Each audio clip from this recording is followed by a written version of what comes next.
Álvarez, voy a conducir este programa el día de hoy y con una compañía tenemos como invitado a Juan Carlos Flores, es un inspector de la zona federal, va a hacer algunas precisiones respecto al inicio del ciclo escolar. Nuevamente, asignaturas pendientes y convergencia informativa tienen para ustedes una información que está coordinada y profundizada con respecto al análisis de las temáticas de que se suceden aquí en el país. También tenemos la entrevista, vamos a hacer un enlace con la entrevista en cabina con el doctor Juan José Gilantón. Es un doctorado en educación y es uno de los especialistas, de los más enterados en aspectos de la educación. Vamos a hacer este intercambio como lo hicimos cuando estuvo José Gil Olmos y la señorita. Vamos a intercalar para tocar temáticas locales y nacionales y vamos a interactuar. Sin más, enviamos un saludo a todas las personas que nos escuchan en la televisión y en el radio, de todo Baja California y parte de California en el radio, y también a Jesús, que nos está acompañando en la producción. Damos la bienvenida al profesor Juan Carlos. Presentación, por favor. Profesor Carlos Flores Nevares, supervisor escolar de secundarias generales. Muy buenos días a todo el público.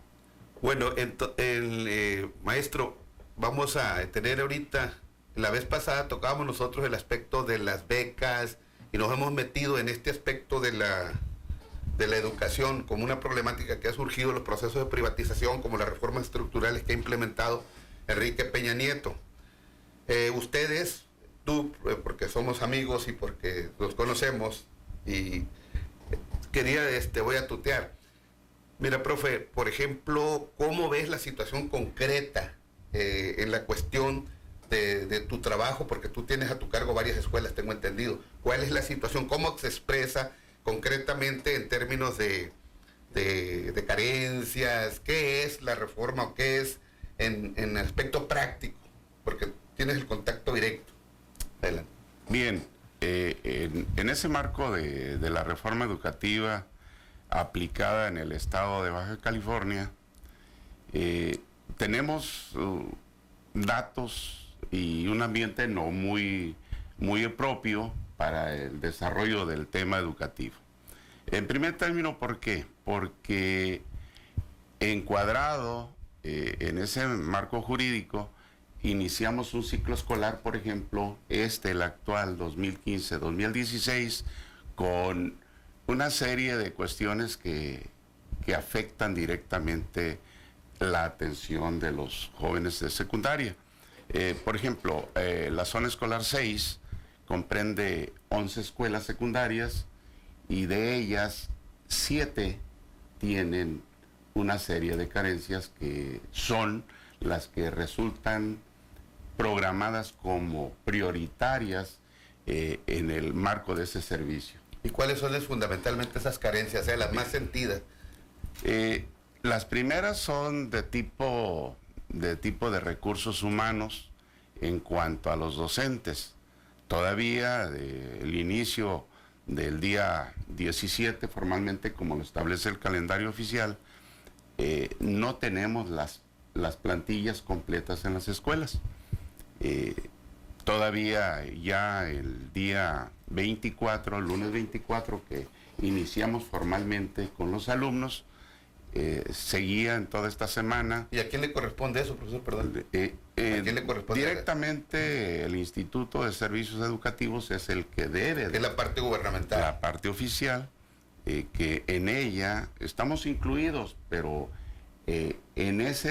ahora sí que en el propósito de darles atención, no hay el ordenamiento adecuado para poder solventar esas necesidades. Esa es una parte, porque luego está la parte de la estructura material, que también, y me puedo referir, por ejemplo, al área del corredor del 2000, donde pudiéramos hablar de secundarias, de primarias y de jardines de niños, donde igual no hay la estructura suficiente porque han quedado rezagados grupos que están en aulas provisionales, en trailas, y no existe la estructura formal de lo que es el aula propia para su desarrollo.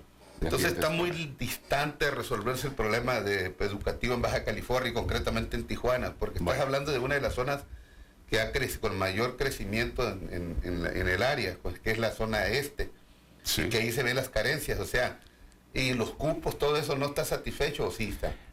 Yo creo que esa parte, desde el momento mismo en que no hay la cobertura de atención directa, de darle el espacio formal para que se desarrolle en su ámbito como debe de ser el desarrollo de los aprendizajes, desde ese momento pues se pierde lo que debería de ser la esencia de la educación. Entonces, sí es necesario aquí que todos los entes participantes apoyen ahora sí que la preocupación de la exigencia en recursos humanos, los docentes y demás de apoyo, así como la estructura escolar. Pero esto se ha agudizado ahora a partir de la reforma para acá, o sea, ¿se notó un cambio o es siempre lo mismo? No es que sea siempre, sino que estamos hablando de una ciudad pujante como es Tijuana, y que precisamente eso ha propiciado que haya mucha migración, mucha demanda, y que no se ha podido dar atención. El departamento que corresponde, que es planeación, debería de estar muy inmerso, muy enterado y prever esas necesidades de atención. ¿Y la actitud de las autoridades cuál es? ¿La actitud del gobierno, la actitud de los que tienen que resolver esta problemática? ¿Cuál es la actitud de ellos? Bueno, hasta ahorita ha sido de mera, ahora sí que de señalar y decir que se va a atender, pero concretamente no hemos visto esa atención que se resuelva. ¿Por qué? Porque seguimos teniendo esas carencias de docentes y de estructuras materiales. ¿Y la actitud de los padres de familia cuál es? ¿De resistir o apáticos? Sí, hay diferentes formas. Hay partes organizadas a través de las asociaciones de padres, al igual que los consejos escolares de participación social, que en sus momentos han hecho los reclamos, las peticiones formales, pero no se ve, hasta ahorita no ha sido, creo que suficientemente escuchados, porque no hay la cobertura como debía de darse. O sea, pero el problema es, tú estás hablando de un sector de las secundarias, ¿no? De las secundarias. Pero es lo mismo, por ejemplo, en el área donde está ubicada una escuela secundaria, en los asentamientos nuevos, al lado están las primarias y contiguamente está un jardín. Y vemos un fenómeno muy similar en cuanto a los dos problemas sentidos, que es el recurso de los docentes y los espacios de las aulas. ¿Y de cuántos grupos estamos hablando, por ejemplo, a veces haciendo un cálculo?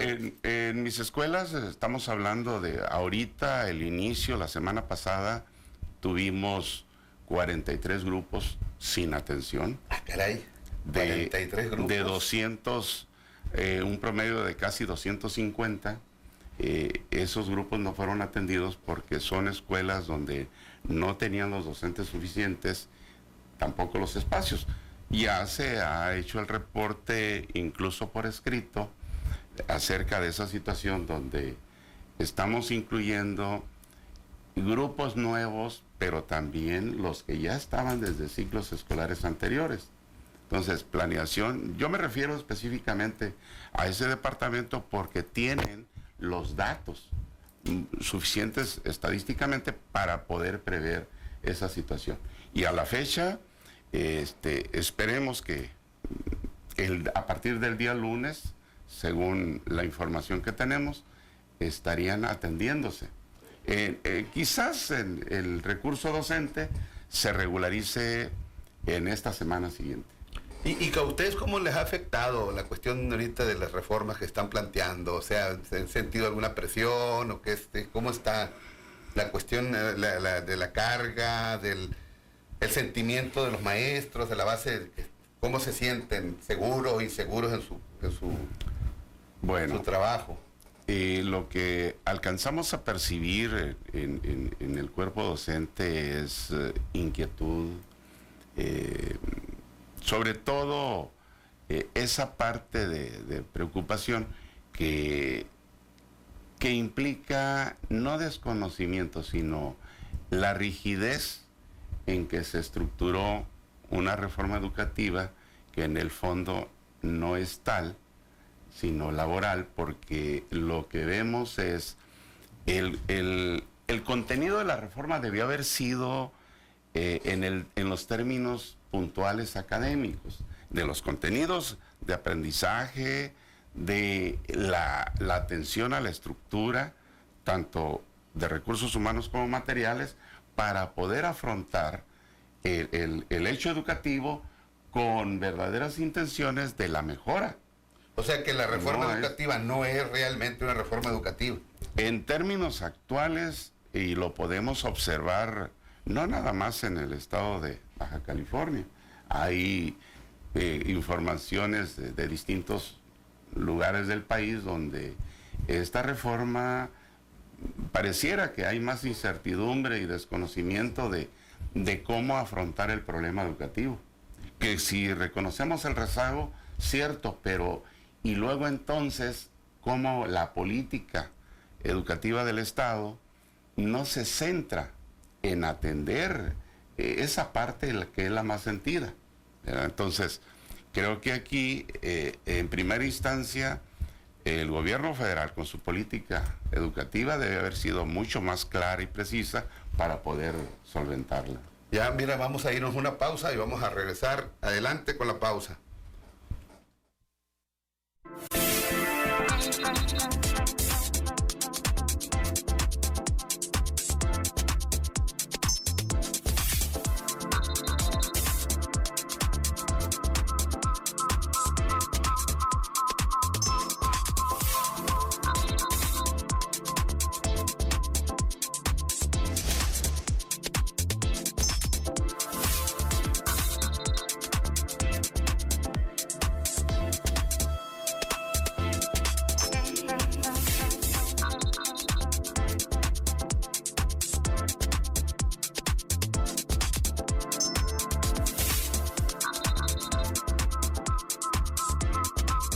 Vaya con los expertos en cuestión de mofles, radiadores y catalizadores de sus amigos Mofles Internacional. No ponga en riesgo el motor de su auto por una calentada. En Rapa Ruiz Cortines número 8 frente a Plaza Libertad o en Boulevard Díaz Ordaz frente a Clínica 27. Mofles, radiadores y catalizadores de sus amigos Mofles Internacional. No haga desidia y visítenos o llámenos al número 682-3205. 682-3205. Casas en venta en diferentes ubicaciones. En Los Álamos, una casa en terreno de 200 metros con amplio estacionamiento en su patio posterior. O esta casa con bastante terreno, 3 recámaras, baños, sala, cocina y comedor. También contamos con terrenos en fraccionamiento Santa Isabel en Rosarito con medidas de 200 y 400 metros. No siga perdiendo más su dinero pagando renta. Llámenos al 664-262-8608. 664-262-8608. No se pierda, de lunes a viernes a través de PSN, Esparza Carlo por la mañana. Sí, PSN, primer sistema de noticias con toda la información local, nacional e internacional. Tribuna abierta para que usted participe con sus opiniones. Los comentarios agudos y certeros de Jorge Esparza Carlo de 6 a 9 de la mañana por PSN, primer sistema de noticias. Esparza Carlo por la mañana. Primer Sistema de Noticias te invita a dar un recorrido por el mundo. Mantente informado de los acontecimientos más relevantes. Visítanos en nuestra página de internet pcntv.info y disfruta de nuestra transmisión completamente en vivo para que estés al día a donde quiera que vayas. pcntv.info.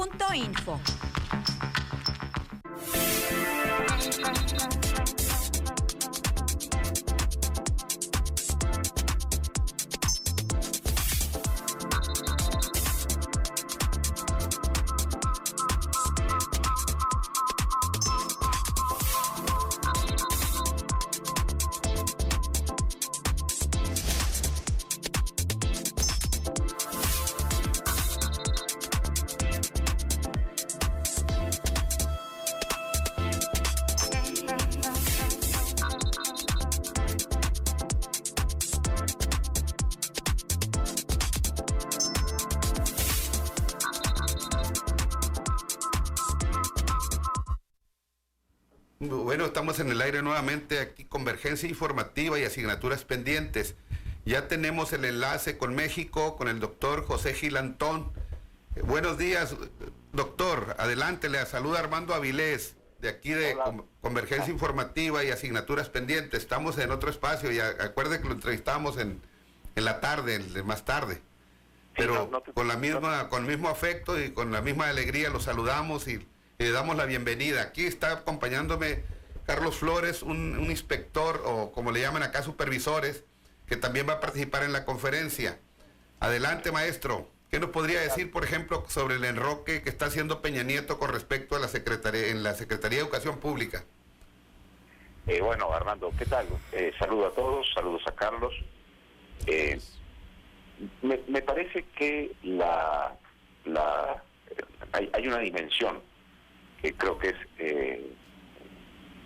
de justicia reconocer, que tiene que ver con la salud del anterior secretario, el licenciado Emilio Traicet, digamos que se vio quebrantada y que ya no podía seguir en la secretaría. No sé si de tener buena salud hubiera hecho, o la decisión del presidente, digamos, hubiera sido cambiarlo. El hecho es que ya cambió y pone a Arturo Nuño, a Aurelio, perdón. Y creo yo que hay dos lecturas posibles. Hay una política, que es ya, digamos, ubicar a esta persona, a Nuño, como un aspirante hacia mejores posiciones en la política nacional, e incluso hay quienes afirman hacia el 2018. Pero por otro lado también utilizar sus capacidades de negociación y de concertación de fuerzas diferentes para, digamos, proseguir con lo que a mi juicio se ha llamado mal reforma educativa. Ha sido una reforma administrativa del ingreso, formación y permanencia del personal académico a través de evaluaciones, y aún no ha llegado a ser educativa, aunque así se le llame, porque pues no ha presentado ningún modelo educativo que mejore la situación tan deplorable que tiene la educación nacional en términos de injusticia y de falta de aprendizaje. En este segundo caso, se dice que en el equipo de transición y en la firma del Pacto por México y todas estas cuestiones, Aurelio Nuño jugó un papel muy importante. Entonces, bueno, llega a una cartera, digamos, a una secretaría complicada, llena de interlocutores, y, digamos, yo cerraría este comentario diciendo que ojalá, digamos, sea capaz el señor Nuño de replantear la reforma para hacerla en efecto una reforma educativa y no una simple reconstrucción del pacto corporativo entre el gobierno federal y los estatales con el CENTE. Ojalá tenga capacidad para reconocer las eficiencias de la reforma, y que no sea como fueron en su momento otros secretarios, personas que llegan al despacho, donde está el escritorio de Vasconcelos, y su objetivo central no es la educación, sino la nominación de la presidencia de la República. Eso condenaría a la educación a 3 años de simulación y gamopartismo. Doctor, porque lo señalan a él como uno de los principales hacedores de las reformas, o sea, por decirlo así, uno de los intelectuales, y ya lo pondrían directamente en lo que él mismo creó. O sea, ¿qué capacidad de negociación cree que puede cambiar la situación que tenía el gobierno respecto a la presión y a la represión con respecto a la coordinadora, o puede haber o seguir la misma? Yo tengo la impresión que la parte jurídica y la parte, digamos, de desmantelamiento de la relación que había con la CENTE la desarrolló el anterior secretario. ¿A qué me refiero? Digamos, hace algunos meses pensábamos que era imposible que hubiera el inicio de clases en Oaxaca, etcétera, ¿no? Ha habido una política digamos, en la cual se han modificado las cuestiones de la relación política entre el gobierno federal y el gobierno estatal y, digamos, la sección 22, y estas modificaciones han cambiado el escenario. Yo creo que ha habido una enorme injusticia porque se ha señalado que la sección 22, digamos, como que se había robado a la educación oaxaqueña, cuando, a mi parecer, y al parecer de quien tenga tantito conocimiento de la historia, le fue concedida por parte del gobierno estatal y con el auspicio del gobierno federal la coordinación de ciertas partes muy importantes del proceso en Oaxaca. Es decir, se ha difundido en la opinión pública que la sección 22 era una especie de lobo feroz y que la educación pública o el Instituto Estatal de Educación Pública de Oaxaca, digamos, era una maravilla pedagógica, y de repente llegaron y la asaltaron los maldosos y barbajanes de la 22. Yo insisto, no hay ninguna prestación o prebenda o facultad que haya ejercido la sección 22 que no le haya sido, digamos, asignada o que no haya sido pactada con Ulises Ruiz o con Eladio Ramírez o con Diego Carrasco.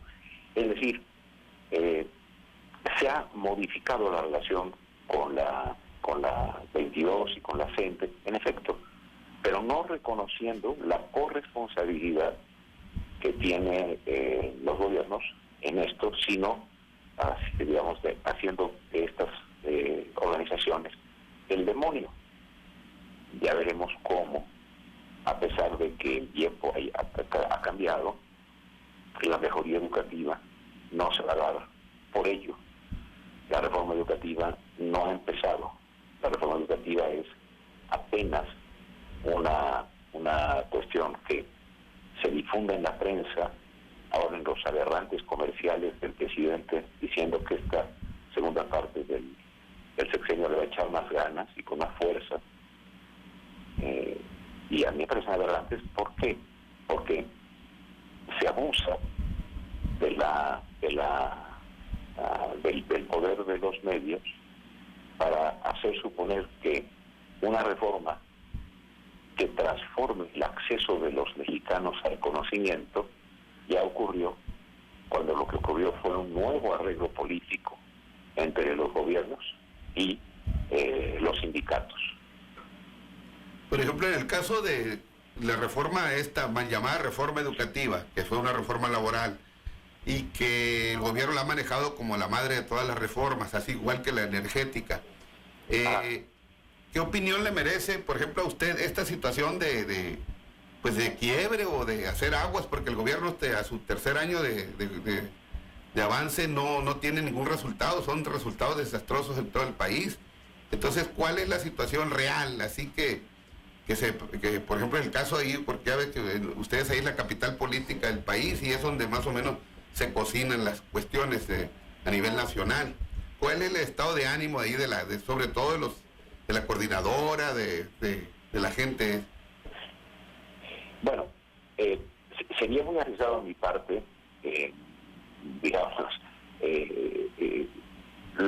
decir cómo están. Lo que yo percibo, y pues solo alcanzo a percibir una parte, pero y no solo en la Ciudad de México, sino yo tengo la enorme fortuna de que profesores de distintos estados de la República me convidan a estar y a ver su trabajo en las aulas y en sus grupos de estudio.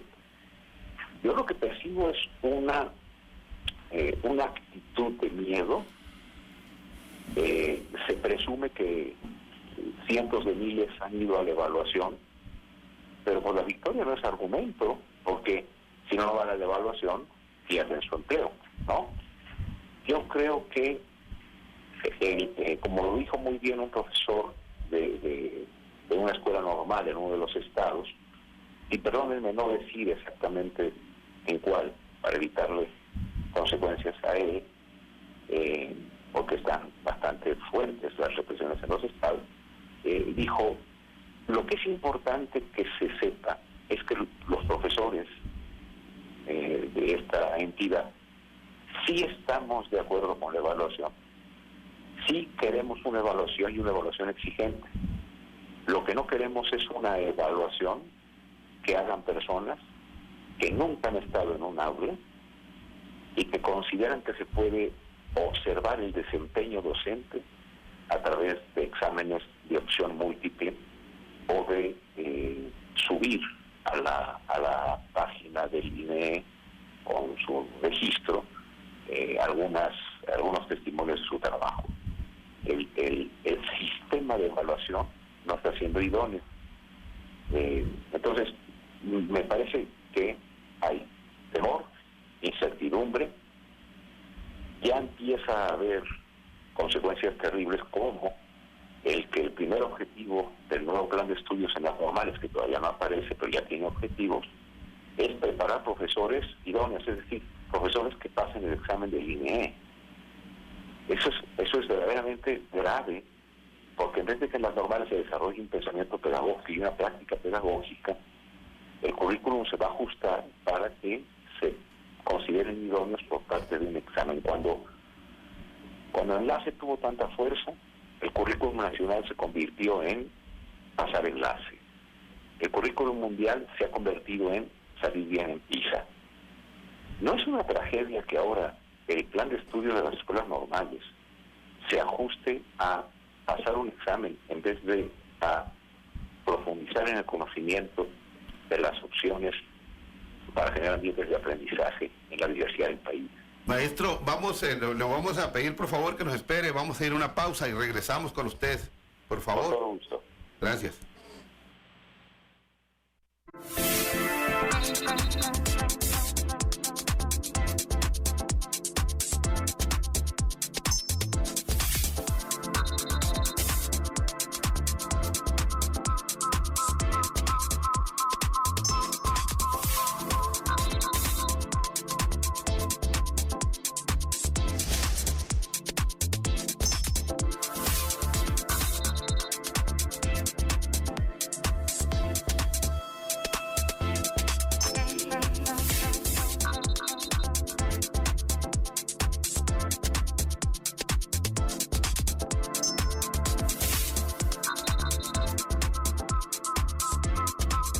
Vaya con los expertos en cuestión de mofles, radiadores y catalizadores de sus amigos Mofles Internacional. No ponga en riesgo el motor de su auto por una calentada. En Rampa Ruiz Cortines número 8 frente a Plaza Libertad o en Boulevard Díaz Ordaz frente a Clínica 27. Mofles, radiadores y catalizadores de sus amigos Mofles Internacional. No haga desidia y visítenos o llámenos al número 682-3205. 682-3205.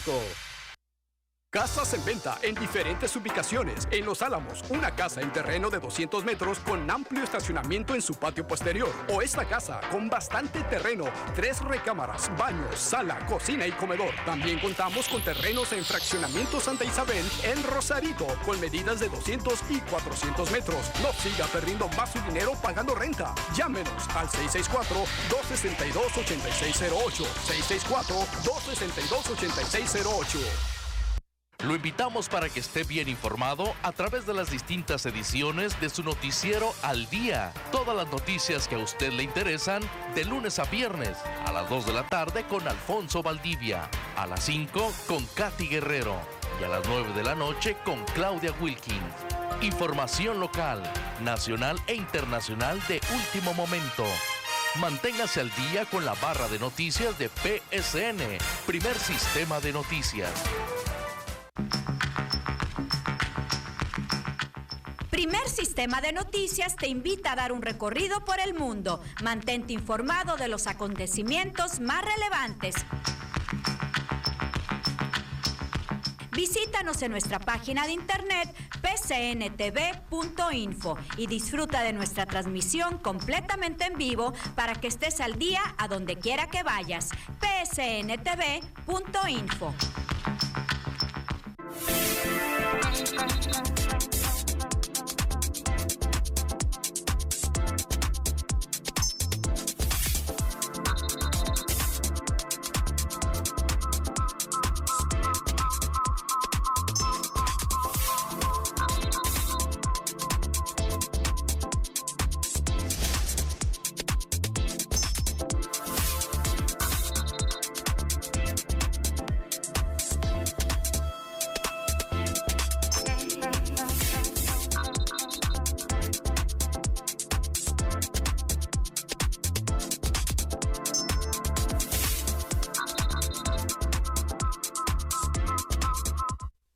Estamos nuevamente en el aire con el doctor Manuel Gil Antón, una conferencia que tenemos.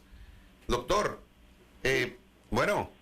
Sí, aquí estoy. Mire, yo le quería preguntar, por ejemplo, tengo una duda o afirmación. ¿Qué no pasaría la coordinadora a otro nivel de lucha, que el gobierno la haya obligado y que exista un proceso de recomposición, incluso un proceso de radicalización no en cuanto a las acciones, sino en cuanto a el posible vínculo con organizaciones políticas o la politización de otro nivel?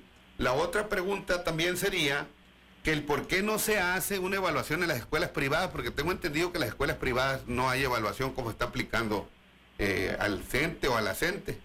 Adelante, maestro. Sí, bueno, con Sí. respecto a la cual va a ser la nueva estrategia que siga la sección 22, me parece que yo sería una persona que no tendría el conocimiento suficiente para poderlo decir. Por lo que yo he podido conversar y estudiar un poquito de su trayectoria, o la coordinadora en su conjunto, no solo la 22, hay un arranque indudablemente muy importante buscando la democratización del sindicato. Y luego también hay ciertos sectores que, con el paso del tiempo, hicieron más bien una réplica de algunos de los vicios del CENTE. Pero hay otro sector muy noble, que incluso alguna consejera del INE un día me dijo que un grupo de la sección de Guíos de Oaxaca le había llevado una propuesta, les había dado a conocer una propuesta de reforma educativa, y esta consejera me dijo, y Manuel, está realmente bien, ¿no? Entonces, yo creo que hay una recomposición sin duda. Yo creo que se tiene que hacer un balance de lo que se ha hecho. Por ejemplo, creo yo que sí se tienen que revisar las formas de actuación, las estrategias que han seguido, pero ese análisis de qué va a suceder, si se va a radicalizar, si va o no a prosperar la relación con Morena, por ejemplo, como se difundió primero que Andrés Manuel López Obrador lo propuso, la coordinadora lo rechazó y después parece que está prosperando algún tipo de relación. Bueno, esas son cuestiones que a mí me parece que están todavía en algún proceso, y a mí lo que me parece es que ojalá un sector poderoso de la coordinadora logre proponer al país una mirada sobre su movimiento en el que, sin renunciar un ápice a su posición política con respecto a lo que sucede en el país, considere que el compromiso con la educación que ellos tienen es un compromiso serio que apuesta por el aprendizaje y que acepta la evaluación si la evaluación es una evaluación de veras docente y la evaluación es decente, ¿no? Y no una simulación, como está haciendo.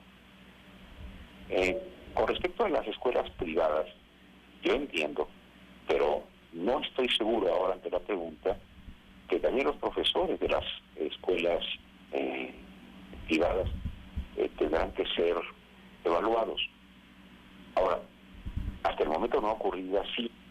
Mi lectura de las reformas, en algún momento me hizo pensar que sí, e incluso con algunos colegios privados en la Ciudad de México, con los que he podido hablar, las autoridades pensaran que sí serían sus profesores evaluados, como lo están siendo los profesores y profesoras de la escuela pública. En realidad, no lo sé, porque además los profesores y profesoras que han sido evaluados han sido seleccionados por parte del INEE, de la CEPISMA, con criterios poco claros, pero que quizá todavía no hayan considerado a los profesores de la escuela privada. A mí me gusta siempre decir que de lo que no estoy seguro prefiero comprometerme a averiguarlo. Entonces, o quizás nuestro colega el inspector de la Educación Pública nos pueda decir qué conocimiento tiene al respecto, pero yo entendí que sí iban a entrar y ahora, ante la pregunta, sinceramente, me gustaría decirle al auditorio que, sin ninguna pena, no lo sé de cierto y me propongo averiguarlo. Sí. Buenos días, doctor Antón. ¿Cómo está? Su servidor, el profesor Carlos Flores, supervisor de secundarias, y abonándole a la última parte de su comentario. Precisamente en secundarias que son públicas, sí está el proceso de las evaluaciones. En esta parte del país no hay, sí incertidumbre, pero no hay negación a dichas evaluaciones. Y yo me refiero a mi zona escolar, donde de un total de 367 docentes, estamos hablando de que un gran número, aproximadamente un tercio, es resultado de esas evaluaciones de concursos, de oposición, donde sí existe esa idea de ir a la mejora en todo el plano profesional. Y lo que hemos visto en la práctica, al menos en los colegios de aquí, de la ciudad de Tijuana, no hay una evaluación de ese número de docentes que trabaja en las instituciones privadas. Y luego entonces, esto sí, a la pregunta que hacía nuestro compañero al lado es de que no hay un equiparamiento en ese sentido, porque estamos hablando del ente educativo a nivel general. No debe haber una separación de lo que es la escuela pública y la escuela privada. Pero bueno, esa parte creo que la debe retomar la autoridad central. Sí, sin duda. Ahora, a mí me da muchísimo gusto, profesor Carlos, que el sector que usted conoce esté, digamos, teniendo o, digamos, esté concibiendo las nuevas reglas de ingreso y permanencia en la profesión docente como algo que conduce a la mejora. La cuestión que usted sabe y yo también y todos es que si en efecto así ocurre, eso tendrá que reflejar poco a poco, pero de manera visible, en los resultados del aprendizaje. Y lo que planea hizo al evaluar a los muchachos que terminan prepa, o sea que están 3 años después de la secundaria todavía en la escuela, es que más o menos 6 de cada 100 en matemáticas y 20 de cada 100 en español logran tener lo que se espera de dominio tanto de la lectoescritura como de las operaciones aritméticas y matemáticas básicas. Entonces, a mí me parece que decir que hay incertidumbre, etcétera, deriva del tipo o de las zonas del país en las cuales yo he estado, y puedo, por eso decía, hasta donde yo alcanzo a ver, advierto incertidumbre, advierto cansancio. No sé qué pase en su zona, pero estuve en un estado del norte, en el cual me decía el encargado del servicio profesional docente que el examen duraba 8 horas, que no tenían ellos locales. Así es, en efecto. Fueron 8 horas. En un día, durante 8 horas, o se valora la posibilidad de entrar al servicio, cuando la normal se está 4 o 5 años, o bien en 4 horas, en 8 horas, en los exámenes para la promoción o para permanencia, digamos que sean posteriores, se valora, por ejemplo, el desempeño de un profesor de 20 años o que ha tenido 20, 25 años. Me parece que, bueno, si se toma con buen ánimo para mejorar las cosas, insisto, enhorabuena, pero sí necesitamos, creo yo, no sé qué opina usted, mejorar la manera en que miramos la capacidad para ser docente y luego el desempeño efectivo y cotidiano, so pena de, en un examen de 8 horas, en ese estado del norte, por ejemplo, empapados en sudor, con fallas de conectividad, pues hacer el examen en esas condiciones me parece que no es lo adecuado, ¿no? Y con respecto a que también deberían las escuelas particulares o privadas, digamos, que sus profesores también y profesoras participen en una evaluación, yo creo que debería de ser condición para poder tener el reconocimiento oficial de la SEP. Porque si no, lo que vamos a tener es un doble rasero al sector público, a los profesores del sector público y profesoras se les va a evaluar y duro. Y a los que están en la escuela privada no. Cuidado. Si la SEP da un reconocimiento de validez oficial de los estudios, debe hacerlo porque descansa en que la SEP le informa a la sociedad, o la SEP de los estados, les informa a la sociedad que esas escuelas cumplen con los criterios de calidad y los estándares que propone. De otra manera, lo que estaría haciendo la SEP es auspiciando negocios que no tienen calidad o que, más que ofrecer conocimientos, ofrecen conocidos, ¿no? Ofrecen relaciones sociales. Oiga, maestro, por ejemplo, yo no sé, observo ahí, o me entra la duda, ¿no? Por decirlo así, tal, de la reforma o la contrarreforma, fue precisamente destruir los avances laborales, porque fue en eso lo que sea. ¿Cómo quedaría, pues, al nosotros aceptar así, independientemente de cómo se haga la cuestión de ir a la evaluación, cuando los mismos maestros estuvieron denunciando que era una evaluación punitiva? Y lo que estamos viendo, por ejemplo, eso que mencionamos del doble rasero de la educación privada y la educación pública. O sea, no le quitaríamos, al no estar opinando de esta manera, el filo o quitarle el carácter represivo de esta, que no tiene ningún fundamento científico, la reforma, porque precisamente lo hicieron aunada a las otras reformas para vincularlos a lo que sería dentro de la globalización, adecuar los métodos de estudio a las nuevas necesidades de las reformas, o sea, vincularlas a las reformas estructurales. ¿O qué opinaría usted? Sí, digamos, hay un enorme cambio en las condiciones laborales de los profesores. Ajá.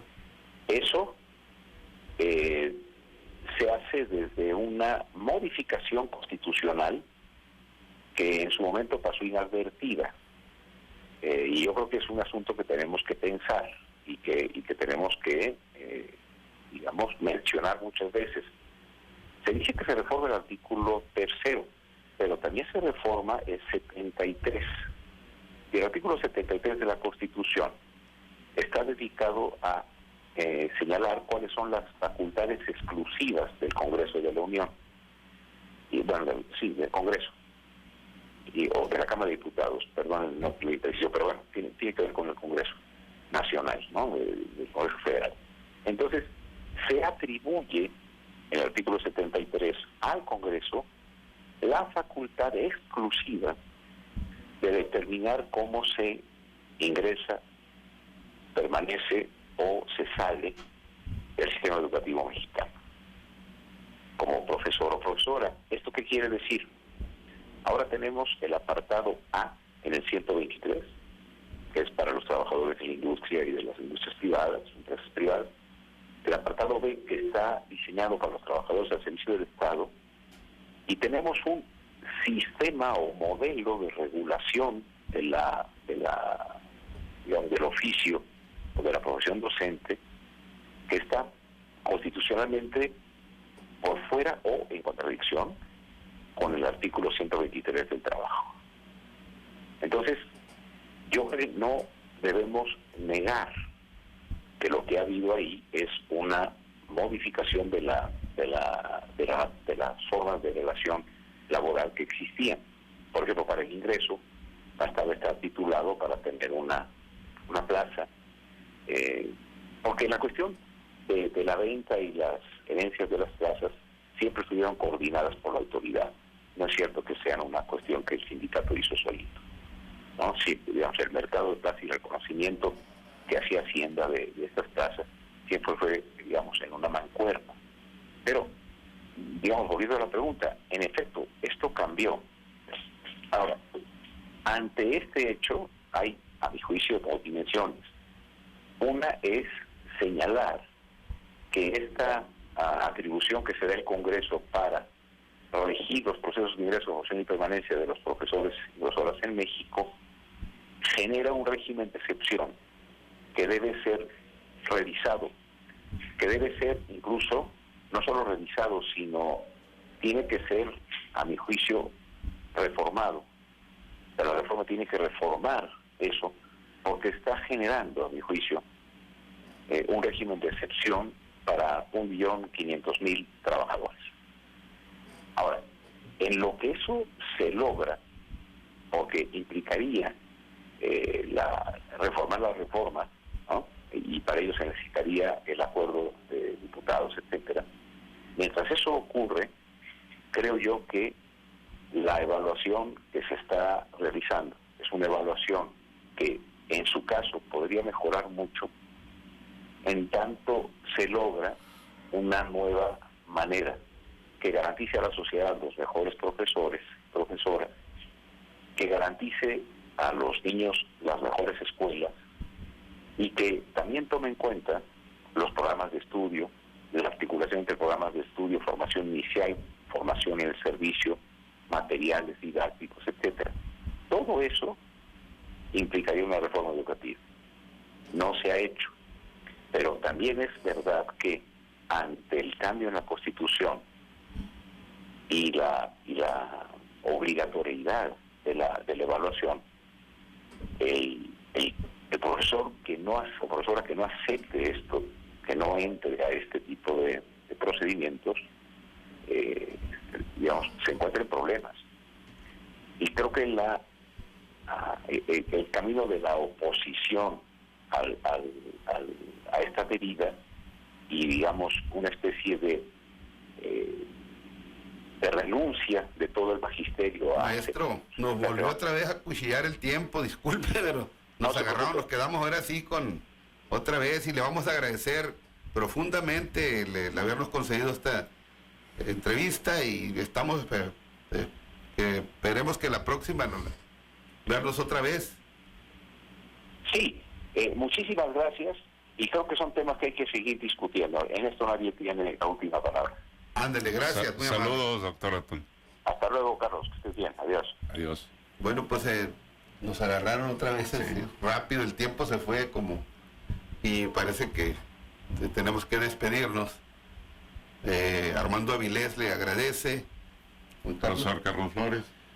Asignaturas pendientes y convergencia informativa, nuevamente estaremos en el aire próximamente y le agradecemos a los controles y a donde llegó la señal y a todos los que nos escucharon. Gracias, buenos días, adiós. Buenos días.